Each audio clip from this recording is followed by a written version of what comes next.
Cybersecurity is my passion. I'm fortunate to be a professor in a university, so a large part of my actual career has been about mentoring research assistants and PhD students working on homomorphic encryption, which is the holy grail of cloud security. The IEEE is the most prestigious technical organization in the world. Being a senior member at the IEEE is a badge of honor. IEEE is my competitive edge. All right, hello everyone, and welcome to the IEEE-USA Washington update for the month of July. It's July 10th. I'm Eric Heilman, Director of Government Relations for IEEE-USA here in DC, and we've got a lot to talk about. So let's dive right into the high-level overview of kind of what's happening in Washington generally right now, and some of this we'll go into a little bit more detail on. But just a flavor of what policymakers and the policy world here in DC is dealing with and working on right now. We've got what's called a federal spending rescissions package that we're going to talk about a little bit in detail here, which ties directly into the annual appropriations and budget conversation. There's some movement on the annual National Defense Authorizations Act, the NDAA. The Senate continues to process nominations. I know I put this up here often, and it does seem like a broken record, but I think it's important to kind of see that there are still large pieces of the Trump administration that are being processed through the Senate and are vacant right now. So that's still happening. There was some action this week, I think, on the head of the FAA, as well as some just below cabinet level positions at DOE. So a number of these positions we care about and are watching, and the process takes a while sometimes.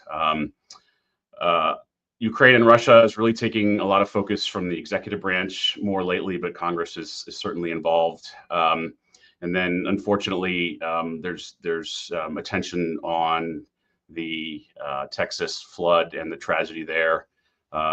There may be an attempt to put together a supplemental relief spending package for the communities in the state affected.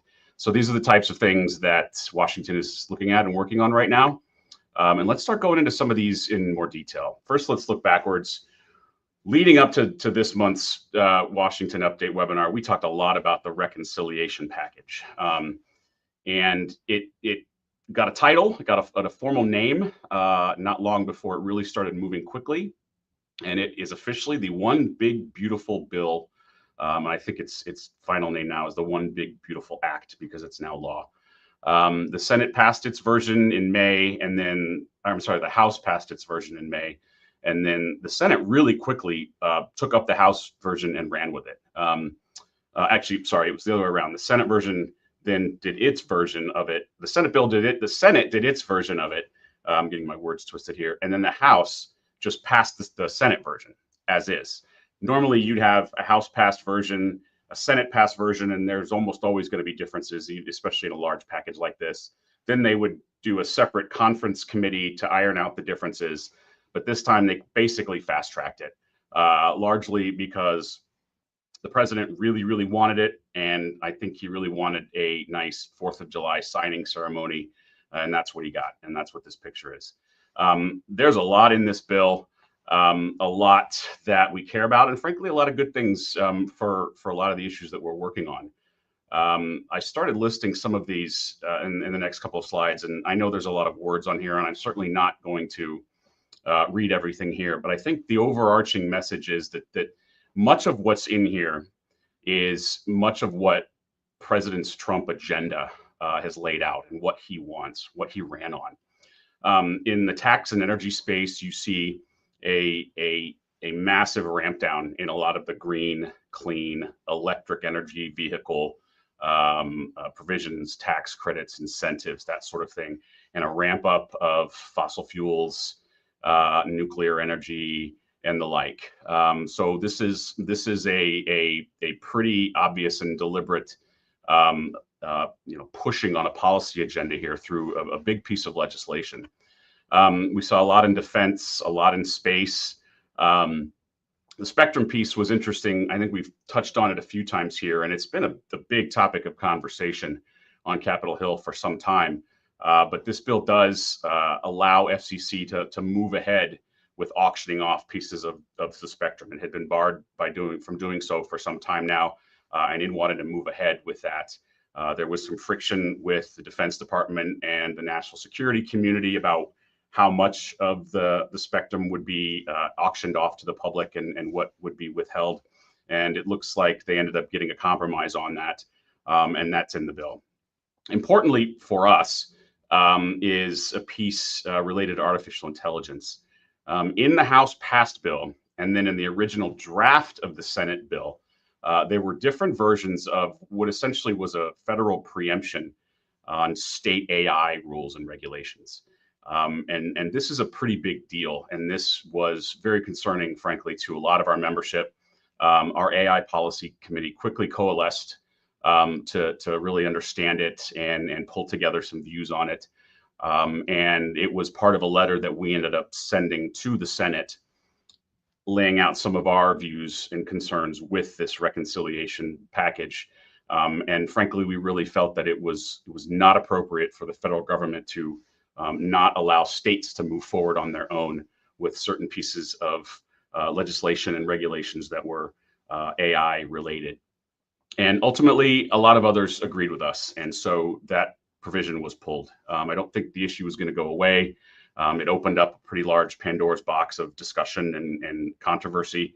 And I think we're going to keep seeing that sort of play out, and it may come back in some form. But on this, we're chalking it up as a win. And we're pretty pleased about it.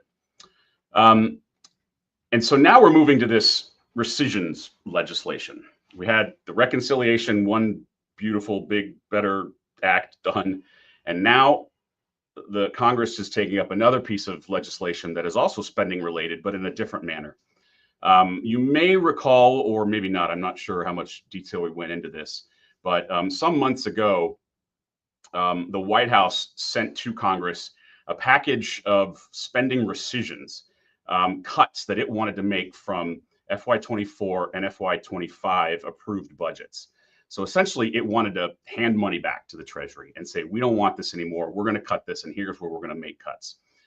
There is a lawful process by which a president can do this, and a Congress is required to take it up and consider it and vote on it, and that is happening now. This particular package is looking at about $9.5 billion in cuts over those two budget years, largely focused on foreign aid. This is the USAID piece that has really been carved out, taken out, gutted, eliminated, cut, however you want to phrase it, from the State Department and from the overall diplomacy and diplomatic spending levels. There's a little piece also in there for CBP, public broadcasting. The House passed the White House's version as is in June, and the Senate is now considering that next week. And I expect this to pass. I expect it to go on a party line vote.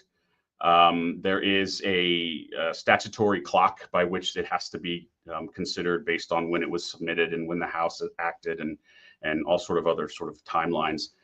So we're expecting that to get done. And the question is there going to be another rescissions package? Because that could come. The White House could do that. This particular one isn't something that is really in our wheelhouse. IEEE-USA is in our membership's wheelhouse in terms of policy issues and priority issues. The next one could be. We are hearing rumblings about additional cuts in some of the S&T and R&D specific agencies. We are doing our best to track that, get ahead of it, and we will advocate on it if and when it comes. And really right now, we don't know for sure. Here's the dynamics playing out. Like I said, it passed the House already, so everything is on the Senate right now.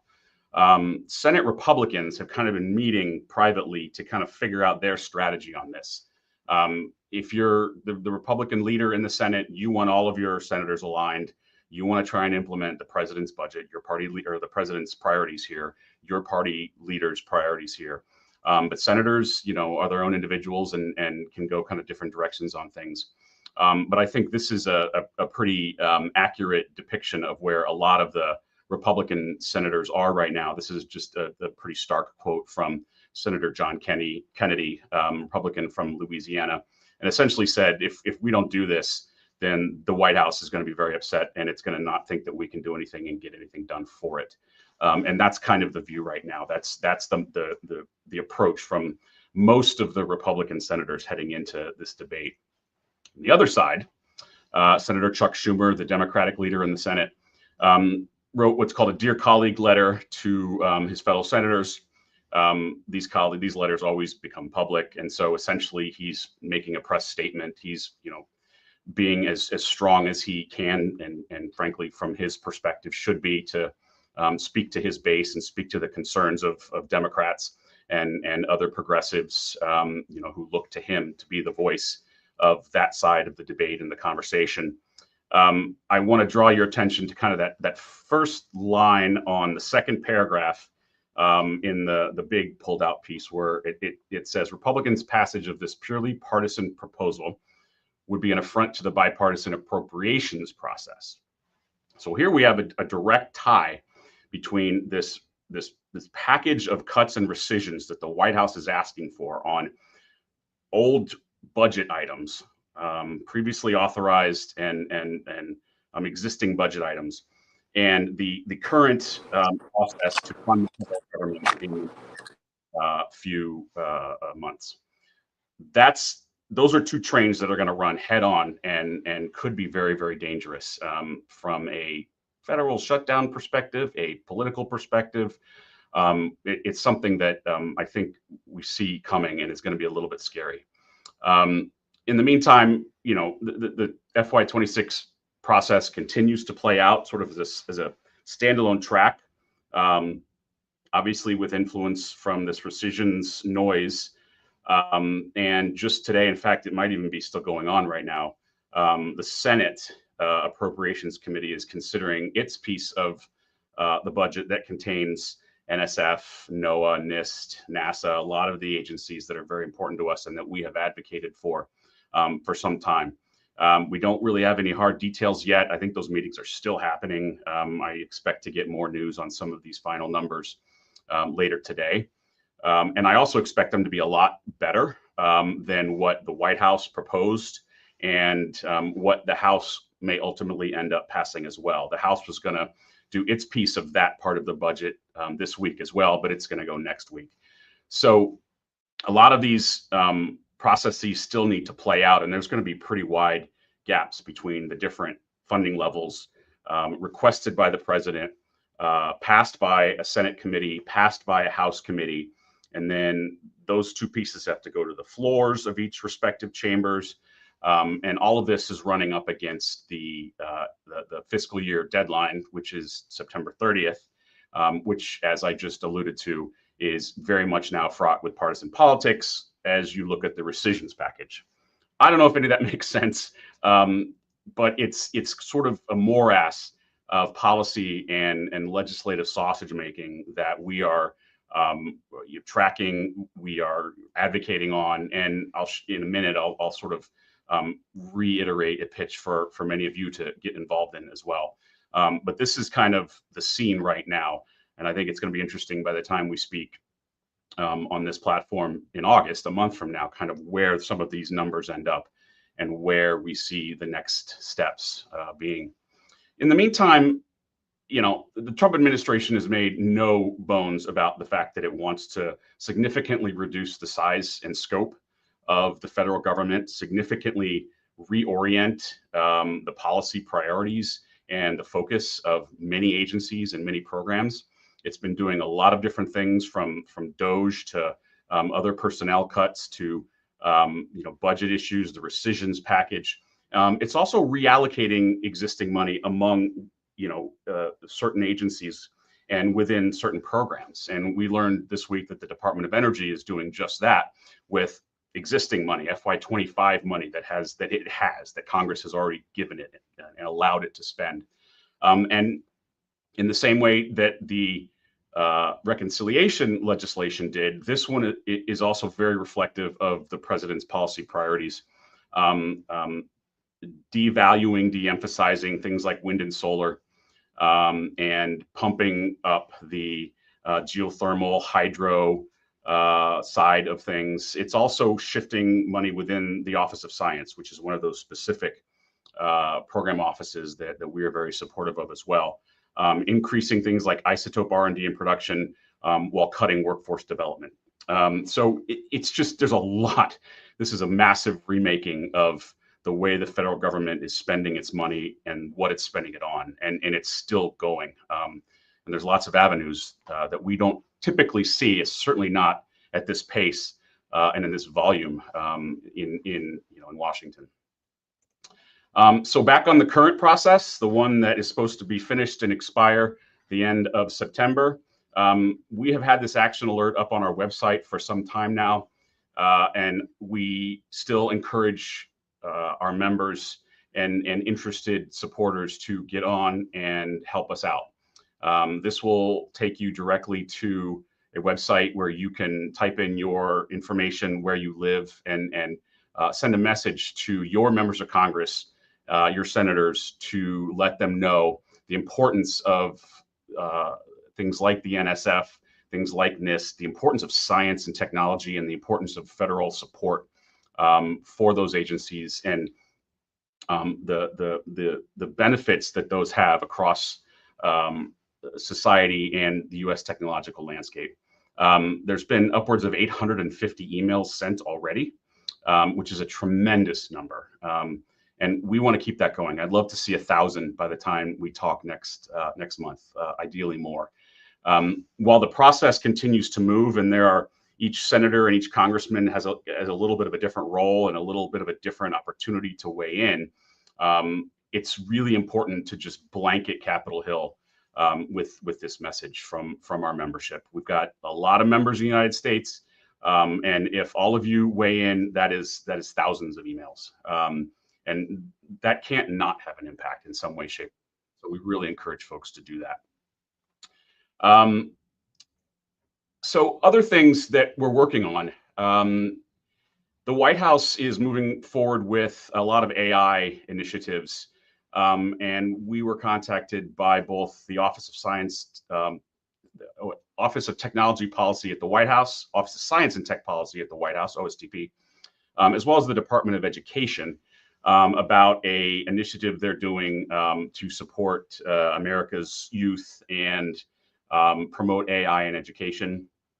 And we were very pleased, frankly, to sign this pledge to help out.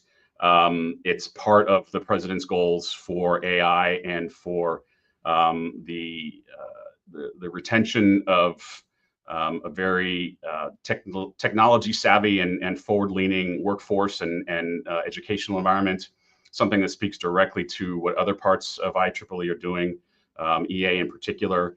And so we've been working with our colleagues at EA in some of this material and in some of the conversations we were having here in Washington, and we're proud to support this particular initiative, and are mentioned on the White House's website. There's also legislation that's being introduced that we support. This is one of, frankly, 3 bills that are specific to patents and intellectual property that we have supported in previous Congresses, and the new iterations are the same. And so we were very happy to add our support to these as well. Our Intellectual Property Policy Committee took a look at these new versions and concluded that they were worth IEEE-USA's support. And so we did that and got a nice quote from our president, Tim Lee, as part of the press release from Senator Coons, who is the co-sponsor or the lead sponsor of the bill. So work continues, our advocacy continues, our interest in finding allies and in being partners with people, policymakers, parts of the White House, anybody in Washington who will help advance and work on the things that we care about, is still there. We are still filing federal comments to things that are important to us. This is on the right side of the screen is our comments, IEEE-USA's formal comments to the U.S. International Trade Commission on a fairly esoteric piece of intellectual property and trade-related policy. But what what I wanted to sort of illustrate here is not just that we did this, but there's a perfect nexus here between the work that our policy committees do and the ability to impact or affect regulatory and policymaking action as it's occurring. So in this case, our policy committee put out a policy position statement that we were able to then take and use as the basis for the federal comments that we filed. So, you know, this is part of the process and the way we do things here, and why our policy committees are so important, and why these position statements that they work on and draft and you know, we work to get approved by our board are so foundational in what we do, and have provide us so many opportunities to be advocates for the membership and promote so much of what's important. And we've got more coming. The federal agencies seem to be really active right now in putting out requests for information on things, asking for comments from the public. There are two right now that we are working on, that our policy committees are actively drafting. One from OSTP related to advanced manufacturing, and one from our friends at the National Science Foundation on the TIP Directorate, the piece of the National Science Foundation that is specific to technology, innovation, and partnership, TIP. TIP was created in the CHIPS and Science Act, and was a very important component of IEEE-USA's advocacy and lobbying as part of that bill's development. So we kind of see the TIP Directorate as kind of not quite our baby, but something that we are very, very protective of, supportive of, and that we're going to do everything we can to promote and highlight. And so we're going to be putting together some comments to that effect to submit here shortly. There's a report out from the Department of Energy that I found interesting enough to share with folks here. It's pretty new. We sent it to our Energy Policy Committee as well, and it's very specific to an issue that our policy committee has looked at and discussed, and has opined on a little bit through part of one of our position statements, and that's the reliability of the national grid. This is a report. It's pursuant to one of President Trump's many executive orders. And if you do anything in this space, if you work in this space at all, there's not going to be a lot here that is surprising to you. But nevertheless, it's going to be a call for action, and it wouldn't surprise me if new regulatory action or even legislation flows from this. And frankly, this is one where I think we really seek to play a role in shaping, because it really does speak to a lot of the expertise of a lot of our members. And there's a lot of good views and recommendations that exist within the membership, and certainly within the Energy Policy Committee, that we are going to want to tap into and utilize. So watch this space. An interesting action that occurred late last night. You know, we do follow space policy a little bit, and we're fairly excited about the original nomination by the president of Jared Isaacman to be the NASA administrator. He came with glowing credentials. Folks from both sides of the aisle really liked him. Folks in the private sector and in the public really liked him. The research community seemed to like him. The Senate approved his nomination at the committee level, and it was pending before the full Senate when the president withdrew his name. And the rumor mill is that was sort of part of the fallout, or part of the collateral damage in the Trump-Musk fallout, because Isaacman is considered a Musk guy. I don't know if there's any truth to that, but that's the rumor mill. Nevertheless, there has been no nominee since that time. I think that was maybe a month ago that happened. And so last night, the president decided to name the current Department of Transportation secretary as the interim administrator for NASA. Former Wisconsin Congressman Sean Duffy, who has been the president's transportation secretary for the beginning of this term, now has the reins at NASA, at least for now. So we'll see what happens there. Now let's move on to some more internal stuff, some fun stuff. I reported last month that our internship program, our annual summer internship program, was in full swing, and they have been busy, and it's been a really great summer having them here.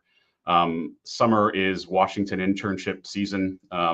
it's kind of fun to watch the city sort of transform and get an injection of youth from all over the country here to kind of whet their appetite in the craziness of politics and policy and legislating, deal with the summer heat, and just kind of make their way, around town and figure out, what to do and how it's working. But our interns are doing great.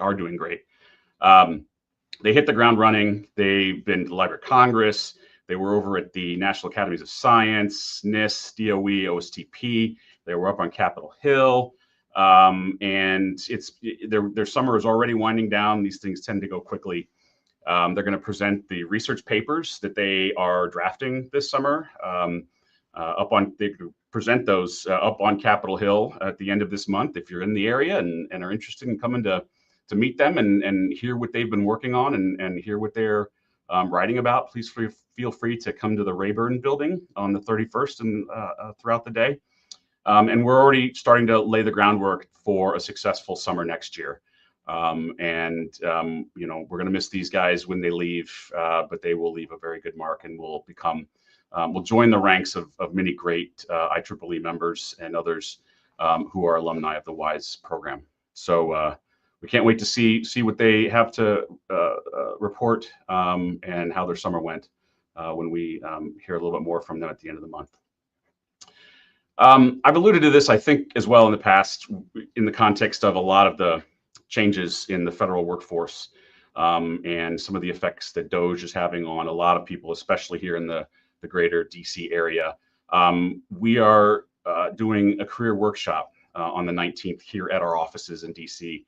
And it's going to be a good program. We've got an expert career transition individual who's going to talk through some opportunities and some things to think about.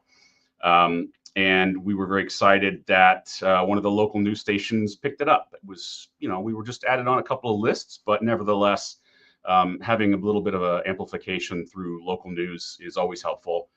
So kudos to our comms team here at USA, as well as the career and member services team here that's organizing and putting this together.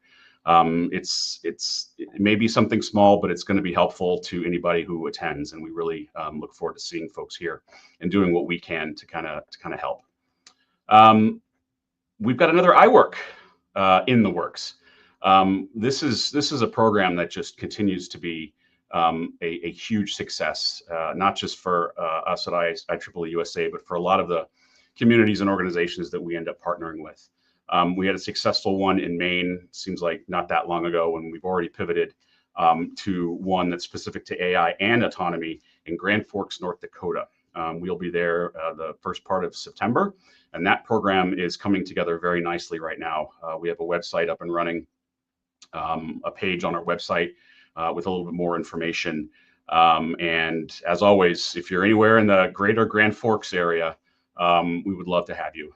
So please take a look, see what you can do, see what you're interested in, and let us know if you have questions. We're also doing more ICOPs.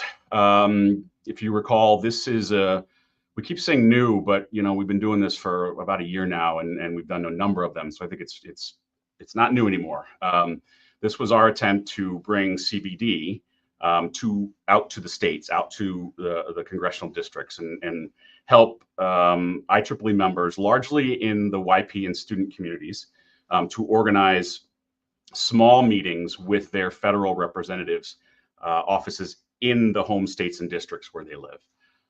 So the next one coming up is in the Tri-Cities area in Ohio in the beginning of September, and there will be a social event that will be paired with that. That's still being put together. But if you are in that area, and particularly if you're in the YP or student communities, please let us know, because I think this is going to be a really good set of meetings. The members of Congress in that area are pretty impactful, and I think are going to be a really good set of meetings for our members. So if you're there and you're interested, let us know. Our cruise is coming. It's always coming, and it's going to be great. October, we are selling cabins right now. There are still some open. The program is coming together. This is our third cruise, and it could be our best yet. So if you've thought about it but not pulled the trigger, now's the time. And last, but certainly not least, we are very proud to announce that IEEE-USA is going to be standing up a new policy committee. IEEE-USA's board of directors just this last meeting in Chicago 2 weeks ago gave the green light for us to move ahead with a new space policy committee. It's an area that I think is right for IEEE experts, members and experts and volunteers to coalesce around and talk about from a policy perspective. And I'm very excited about getting this off the ground. We are going to be sending out more information about this committee and about how you can learn about the committee and get involved if you are a subject matter expert, have expertise in space technologies, space science, space research, because we're going to want your brain. We're going to want that expertise. And we've got a lot of things to talk about. There's a lot happening in the space policy world right now. And we are perfectly positioned to grab a seat at the table and really influence things for the better. So look for an announcement later on. If this is something that you are very interested in learning more about, I can put you on a list. Please email me. Don't put it in the comments right now because I don't know if I'll be able to write it down. But do email me if you want to learn more. We're going to be doing a sort of an intro briefing webinar at the end of the month for interested parties, interested IEEE members, and it's an IEEE thing only. So please let me know. It'll be a really good action and a really good piece of IEEE's advocacy toolkit. So that's it. There's a lot going on. I cruised through a lot of this, fumbled my words a little bit, but I think I've reported on and shared the high level things that are keeping us busy. And now I'm kind of curious if you have any questions, as I'm now looking at the comments. And thank you, Don. We misspelled Cincinnati. Shame on whoever did that slide for me. That's all right. We'll fix that. Thank you. Any other comments? I know, as I always say, depending on the platform you're watching on this, it might be hard to find where the comment button is. I apologize. But as always, my email's right there. So you can always ping me. All right. Well, that's it. Until August, I hope everyone's summer has started off well, and I will see all of you in a month. Take care. There's cybersecurity issues, there's aging infrastructure issues, there's climate change issues that need to be solved, and I'm really excited that in my career I get to work on those types of problems. As a young professional, IEEE has given me access to opportunities to go to conferences, meet really cool people in the field, and so I think what IEEE provides is access to the larger community, and I don't know where else you would get that. IEEE USA is my competitive edge.